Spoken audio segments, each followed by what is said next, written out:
తాకట్లో ఉన్న మీ బంగారాన్ని విడిపించి ఆ రోజు ఆన్లైన్ రేటుకి కొంటాం. Sharma gold company. నమస్కారం, మీరు చూస్తుంది సుమన్ టీవీ. నేను మీ కీర్తి. నాతో పాటు భారతీ శంకరపీఠ వ్యవస్థాపకులు బ్రహ్మశ్రీ తిరుపతి మూర్తి అవధాని గారు ఉన్నారు. నమస్తే గురుగారు. ఓం శ్రీ మహాగణాధిపతయే నమః. గురుగారు, ఏదైనా కష్టం వచ్చిందంటే ముందుగా ఏదైనా దైవాన్ని మనసులో అనుకొని ఏదైనా కోరుకుంటాం, ఏదైనా మొక్కేసుకుంటాం. కొన్నిసార్లు ముడుపులు కూడా కట్టి పెడుతూ ఉంటాం, కానీ మర్చిపోతూ ఉంటాం. కాలక్రమేణా మన సత్యనారాయణ వ్రతంలో కూడా ఆ మర్చిపోయిన తంతు ఒకటి మనం చూస్తూ ఉంటాం. సో కావాలని కాకపోవచ్చు, కొన్నిసార్లు మర్చిపోతామేమో, కొన్నిసార్లు పోస్ట్పోన్ చేస్తూ ఉంటాం. కోరిన కోరికలు తీరిన తర్వాత మొక్కు తీర్చుకోకపోతే నిజంగా దేవుడు శిక్షిస్తాడా? అది ప్రమాదకరమా? తప్పకుండా అమ్మా. ఎప్పుడూ కూడా మనం తెలుసుకోవాల్సింది, శతకోటి దరిద్రానికి అనంతకోటి ఉపాయాలు ఎప్పుడూ ఉంటాయి. తాళంతో పాటే తాళం చెవి కూడా వస్తుంది. అలానే కొన్ని చేయరానిటువంటి మనం చేస్తే దానికి ప్రాయశ్చిత్తాలు కొన్ని ఉంటాయి. ఏవైతే కనుక మనం కొన్ని మొక్కుకుంటామో అది ధర్మపదంగా అది మొక్కడానికి అర్హత ఉందా లేదా అని పక్కన పెడితే మొక్కుకున్న దానికి ప్రాయశ్చిత్తాలు అనేటువంటివి కూడా ఉంటూ ఉంటాయి. అయితే ఆ సమయం అనేటువంటిది వస్తూ ఉండాలమ్మా. మనం ఎప్పుడు పడితే అప్పుడు ఏది పడితే అది చేస్తామంటే అది కనెక్ట్ అవ్వదు. ఎప్పుడు పడితే అప్పుడు ఏదో ఒకటి చేస్తాము అంటే ఎలాంటి ఫలితము ఉండదు. కొన్ని మూలాలు ఉంటాయమ్మా. మనకు శ్రవణ నక్షత్రం ఒకటి వస్తూ ఉంటుంది. శ్రవణ నక్షత్రం అనేటువంటిది అదేంటండి, ప్రతి నెలా వస్తుంది కదా అనొచ్చు. ప్రతి నెల శ్రవణ నక్షత్రం రావడానికి కొన్ని ఉపయుక్తాలు కలిసి రావడానికి చాలా తేడా ఉంటుంది. ఆ కలిసి వచ్చినప్పుడు చేసేటువంటి ప్రక్రియ 7 జన్మలు కాపాడుతుంది అమ్మా. అది మామూలుగా ప్రతి మనిషికి ఆటంకాలు, అప్పులు, ప్రతి దాంట్లో అవకతవకలు, అవమానాలు, ఇలా చెప్పుకుంటూ పోతే చాలా రకాల ఇబ్బందులు వస్తూ ఉంటాయి. అపనిందలు అని చెప్పి, అవస్థలు, అనారోగ్యాలు, ఇవి ఏవైతే ఉంటాయో చెప్పుకుంటూ పోతే చాలా ఉంటాయి. కానీ ఒక 7 మనిషిని ప్రధానంగా ఇబ్బంది పెట్టేటువంటివి. ఇప్పుడు మనం చెప్పుకున్నాం కదమ్మా, ఈ అపనిందలు, అవస్థలు ఇటువంటివి, ఇవి 7 ప్రధానంగా ఉంటాయి. ఈ 7 అనేటువంటిది ఏది వచ్చినా మనిషి అనేటువంటిది అతలాకుతలం అయిపోతాడు. అపనిందలు మనిషి ప్రాణాంతక సమస్య, ఆటంకాలు ఏం చేసినా ముందుకు వెళ్ళకపోవడం ఇబ్బందే, అవమానాలు అది ప్రాణానికి సమస్యే, అనారోగ్యం, ఆపుసోపాలు పడటం, అన్యాయం జరగటం, ఇటువంటివి ఏదొచ్చినప్పటికీ కూడా మనిషి స్థిరంగా స్టెబిలిటీగా ఉండలేడు, ఇబ్బందులు పడుతూ ఉంటాడు. దేనివల్ల వస్తూ ఉంటాయి ఇవన్నీ అంటే దైవకృత్య విధానం. అంటే భగవంతుడికి ఏదైనా మనం చెప్పి ఇది చేస్తానో మొక్కుకోవటం అని చెప్పి అది మనం చెయ్యకపోవటం వేరు, మర్చిపోవటం వేరు. అసలు ఏం చేశామనే విషయం తెలుసుకోకపోవటం వేరు. ఆ తెలుసుకోలేకపోవటం మూలాన ఇవి 7 రకాల సమస్యలు మనిషిని వెంటాడుతూ ఉంటాయి. ఎప్పుడు మన వాటికి ఎప్పుడు ఏదో ఒక ఆరాధనలు, పూజలు చేస్తూ ఉంటాం. కానీ ఒక ప్రత్యామ్నాయ విధానంలో కొంత వైదిక వ్యవస్థని కనుక మనం అనుసరించినట్లయితే 7 జన్మలు అది కాపాడుతుందమ్మా ఖచ్చితంగా. ఇది అనుభవేక వైద్యం అని కూడా చెప్పవచ్చు. ఒకానొక సమయంలో అది నేను తాత్కాలిక పరిస్థితుల్లో నేను చేసిన తర్వాత దాని ప్రభావాన్ని నేను చూశా. వెంకటేశ్వర స్వామి వారిది శ్రవణ నక్షత్రం అమ్మ. ఆ శ్రవణ నక్షత్రంతో కలిసి వచ్చేటువంటి కొన్ని యోగాలు ఉంటూ ఉంటాయి. ఇందు అష్టమి అంటారు, ఇందు అష్టమి. అలానే శ్రవణాష్టమి రేపు 21వ తారీఖు, సోమవారము అష్టమి, శ్రవణ నక్షత్రం 21. సోమవారము అష్టమి, శ్రవణ నక్షత్రం. సోమవారము శ్రవణ నక్షత్రము అనేటువంటిది, సోమవారం అంటేనే చంద్రుడికి ప్రీతి. శ్రవణ నక్షత్రం అనేటువంటిది చంద్రమహర్దశలో జన్మించిన విధానం, రోహిణి హస్తాశ్రవణం. అలాగే శ్రవణ నక్షత్రం శ్రీవారిది జన్మ నక్షత్రం. అష్టమి రోజు రావడం అనేటువంటిది శ్రవణ నక్షత్రం రోజునాడు సోమాష్టమి, చంద్రదర్శనం అని కొన్ని మొత్తం ఒక 6 రకాల యోగాలు కలిసి ఉన్నటువంటి విధానం అది. ఆ రోజునాడు స్వామివారికి, వెంకటేశ్వర స్వామి వారికి కొన్ని రకాల ఆరాధనలు చేసుకొని అర్చన చేసుకున్నటువంటి నాణెములు, ఒక 7 నాణెములు తీసుకుని దగ్గర పెట్టుకోగలిగితే ఆ చేతికి వచ్చిన మరుక్షణం వాళ్ళ జీవితం మారిపోతుందమ్మా. అంత అద్భుతం జరుగుతుంది అది. ఆ రోజునాడు చేసేటువంటి ప్రక్రియ నేను తిరుపతిలో చేస్తున్నా. ఇంత పంచలోహాల విగ్రహం స్వామివారిది.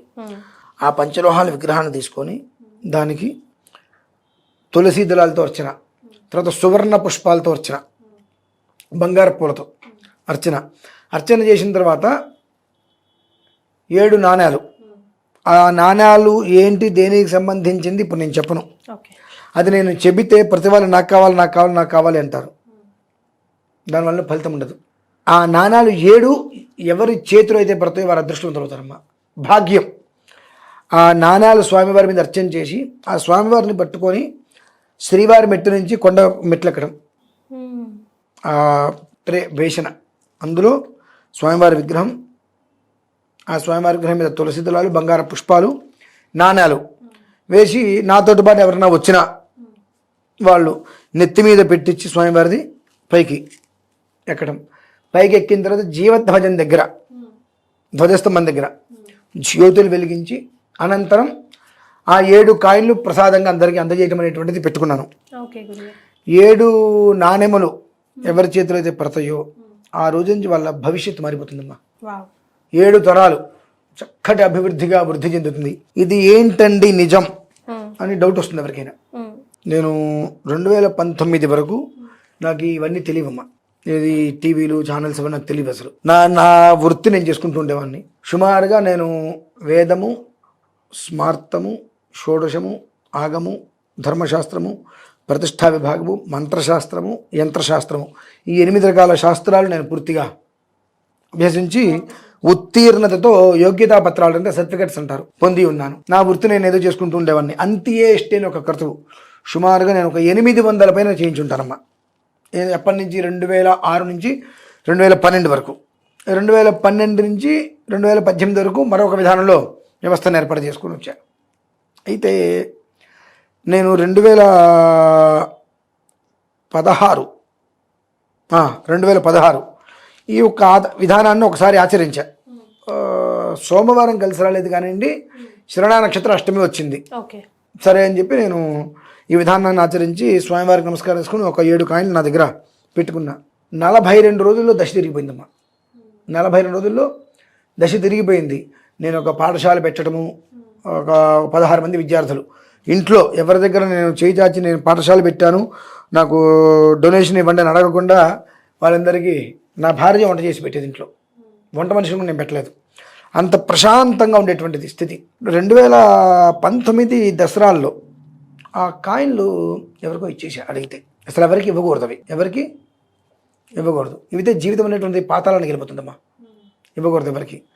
అటువంటిది ఏదో సమస్య చాలా, ఇక ప్రాణాలు పోయే, కుటుంబం మొత్తం ప్రాణం పోయే పరిస్థితుల్లో ఉండి వస్తే సరే నేను మళ్ళీ చేసుకోవచ్చు ఎంతసేపులే అనే ఉద్దేశంతో 7 కాయిన్లు నేను వారికి ఇచ్చేసా. 2019 దసరా విజయదశమి రోజు ఇచ్చేసాను. ఆ విజయదశమి అయిన తర్వాత నాకు దరిద్రం పట్టుకోవడం మొదలుపెట్టిందండి. ఆ కాయిన్స్ ఎప్పుడైతే నేను ఇచ్చేసాను సుమారుగా 6.5 నెలలు ఇబ్బంది పడ్డారా గురుగారు? నేను బ్రతుకున్నా అంటే నాకే ఆశ్చర్యం వేసిందండి. అటువంటి స్టేజీకి వెళ్తే ఈ పాఠశాలకి నేను ఏ విద్యార్థుల్ని అయితే తీసుకొచ్చి పెట్టానో ఆ విద్యార్థులందరినీ రాజకీయం చేసి పంపించేసేశారు. పాఠశాల లేకుండా చేశారు. అప్పటి వరకు నా మీద పట్టుకున్నటువంటి ఏడుపులు ఒక్కొక్కళ్ళు అన్నీ ఒక క్షణంలో బయటపడి 6 నెలల్లో నేను అతలాకుతలమైపోయా. అంటే అంత పవర్ ఉందంటారా కాయిన్స్కి? అతలాకుతలమైపోయా. అటువంటిది మళ్ళీ నేను 2020 ఉగాది ఖచ్చితంగా ఒక 20-25 రోజుల ముందు మరలా ఒక్కసారి తిరుపతి వెళ్ళి ఈ ఆరాధన చేసుకొని కాయిన్లు మళ్ళీ స్వామివారి దగ్గర అనుగ్రహంతో తీసుకొచ్చా. ఖచ్చితంగా ఉగాది తర్వాత నేను ఛానల్లోకి వచ్చానమ్మా. మరి అక్కడి నుంచి నా అనుష్ఠాన బలం కావచ్చు, భగవంతుడు నా వెనకాల నడిపిస్తున్నట్టు కావచ్చు, ఆ కాయిన్లు నా దగ్గర ఉన్నటువంటి శక్తి కావచ్చు కాక పరంపరాభివృద్ధిగా కొనసాగుతూ వచ్చింది. మొన్న ఎలక్షన్స్ సమయంలో ఒక ఆయనకి ఎవరికో ఏదో అవసరమైతే ఇచ్చా, మళ్ళీ గుడ్డ కాల్చిన ఎత్తి మీద వేసినట్టుగా అయింది. అంటే ఆ 3.5 సంవత్సరాల పాటు ఎవరు ఏం చెప్పినా బాబు నా విధానం నాకుంది, నా మంత్రం నాకుంది, నా విధానం నాకు తెలుసు, నా అనుష్ఠానం వల్ల నాకు తెలుసు, మీరు నాకు చెప్పక్కర్లేదనేటువంటి స్థితిలో విషయాలు చెప్పినవన్నీ ఎప్పుడైతే కాయిన్లు మళ్ళీ అంటే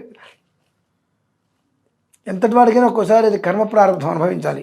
మనం 100 మందికి చేస్తే 100 మంది పాపాలు మనం తీసుకుంటే మనం అనుభవించాలి కదా ఏదో ఒక రూపంలో. ఆ కాయిన్ నా దగ్గర ఉంటే నేను అనుభవించలేను. కాబట్టి ఎవరికో కష్టం మీద వచ్చారో కాయిన్లు వాళ్ళకి ఇచ్చా. ఎలక్షన్స్ నుంచి మళ్ళీ నానా అగ్గచాట్లు మీరు అందరూ చూశారు. వాళ్ళే మీరు ఇలా చెప్పండి అని చెప్పడం కానీ ఈ తలనొప్పిలు అంటే ఏంటంటే యథా విధిహుతాగ్నీనాం యథా కామార్చితార్థినాం యథా పరాధదండానాం యథా కాల ప్రబోధనాం. మనం చేసేటువంటి కొన్ని వాటికి ఎదుటి మనిషి జాతకాలు నేను చెప్తాను, వాళ్ళకి ప్రయోగాలు చేస్తాను, వాళ్ళని బయటపడేస్తాను అన్నప్పుడు ఆ ఒక్క ఇబ్బందులు మొత్తం నేను అనుభవించాల్సిందే. దానికి దండన శిక్ష కొంతకాలం అనుభవించాల్సిందే. మరి ఇంకొక సమయం వచ్చినప్పుడు మళ్ళీ నేను తీసుకున్నా. కిందటి శివరాత్రికి ముందు ఖచ్చితంగా తీసుకున్నా. 3 రోజులు శివరాత్రి చేశానమ్మా ఏకదాటిగా. 72 గంటలు ఏకదాటిగా శివరాత్రి నేను చేయటము. శివరాత్రి రోజు నాడు అర్ధరాత్రి 12 గంటల 30 నిమిషాల సమయంలో నేను భస్మార్చన చేస్తుండగా అక్కడ ఈశ్వర సాక్షాత్కారం జరుగుతుందని చెప్పడం 18 లక్షల మంది వీడియో చూశారు. స్వామివారు ప్రత్యక్షంగా వీడియోలో దర్శనం చేసుకోగలిగారు. అంటే ఏంటి అంటే కాయిన్లు ఏదే కదా అనిపిస్తుంది, నాణ్యాలు. అందులో ఉండేటువంటి శక్తి చేసి ఆరాధనలో అది మన దగ్గర ఉన్నప్పుడు అది మనల్ని ఎలా కాపాడుతుంది అనేటువంటిది 3 సార్లు నేను అనుభవించారు ప్రత్యక్షంగా. ఇంకా దానితో ఇప్పుడు అద్వితీయమైన యోగంతో వచ్చింది. ఆ రోజు అనేటువంటిది స్వామివారికి చాలా ప్రీతికరమైన రోజు. రైట్. సో ఎవరైనా ఏమైనా మొక్కులు మొక్కుకొని ఆ మొక్కులు తీర్చుకోలేకపోయినా ఈ రోజుని సద్వినియోగం చేసుకుంటే తిరుపతి వారందరూ వచ్చిన మీతో కూడా వచ్చినా సరే, నాతో వచ్చిన వాళ్ళందరూ విడిగా వచ్చిన పాల్గొన్నా ఉదయం 21వ తారీఖు 11 ఆ ప్రాంతాల్లో శ్రీవారి మెట్టు దగ్గర ప్రారంభం చేస్తాం. ఆ సమయంలో ఎవరైతే వస్తారో అక్కడికి వారి చేత ఈ యొక్క తులసి దళాలతో పాటుగా సువర్ణ పుష్పం ఏదైతే ఉంటుందో ఆ సువర్ణ పుష్పాలు వారి చేత నేను అర్చన చేస్తానమ్మా. వారి చేత స్వామివారికి అర్చన చేయించి అనంతరం ఆ నాణ్యాలు కూడా ఎంతమంది అయితే పాల్గొనే ప్రయత్నం చేస్తారో ఒక్కొక్కరికి 7 నాణ్యములు, ఆ నాణ్యాలు కూడా అక్కడ అర్చన చేయించి ఆ ఒక్క స్వామివారి ఒక బేషన్లో మనం పెడతాం కదా స్వామివారిని, ఆ ప్లేటు కూడా వారి నెత్తి మీద పెట్టి పైకి, ఒకవేళ నెత్తి మీద వాళ్ళకి ఒకవేళ అటు ఇటు పడుతున్నప్పుడు చేతిలో పట్టుకుని అయినా సరే వాళ్ళందరూ పట్టుకొని కొండ మీదకి ఎక్కేటట్టుగా చేయించి వాళ్ళందరి పేరు మీద జీవధ్వజం దగ్గర దీపస్థాపన చేసిన అనంతరం ఆ నాణెములు ఎవరికి వారికి అందించడం జరుగుతుందమ్మా. ఆ నాణెములు వారి చేతికి వచ్చిన క్షణం నుంచి వారి రోమాలు లెక్కపరుచుకుంటే వెంటనే ఒక అద్భుతం జరుగుతుంది. 42 రోజుల నుంచి వాళ్ళ జీవితంలో వెనక్కి తిరిగి చూసుకోవాల్సిన అవసరం లేకుండా అపూర్వమైనటువంటి అనుభూతిని పొందుతారమ్మా. అంటే ప్రపంచ ఆధ్యాత్మిక రాజధాని తిరుమల. ఆ స్వామివారి గురించి ఎంతోమంది ఎన్నో లీలలు చెబుతూ ఉంటారు.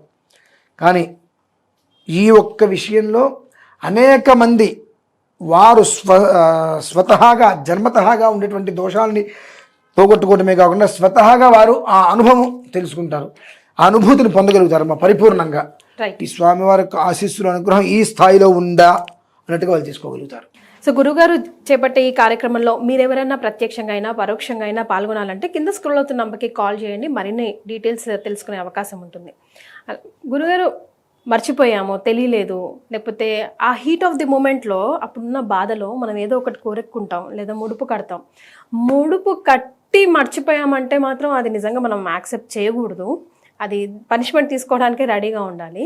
ఒకవేళ బై మిస్టేకో లేకపోతే కట్టిన వాళ్ళు పరమపదించడమో లేకపోతే పెద్దవాళ్ళు చెప్పకపోవడమో మర్చిపోవడం ఇలాంటివి కూడా ఉంటాయి కదా గురుగారు.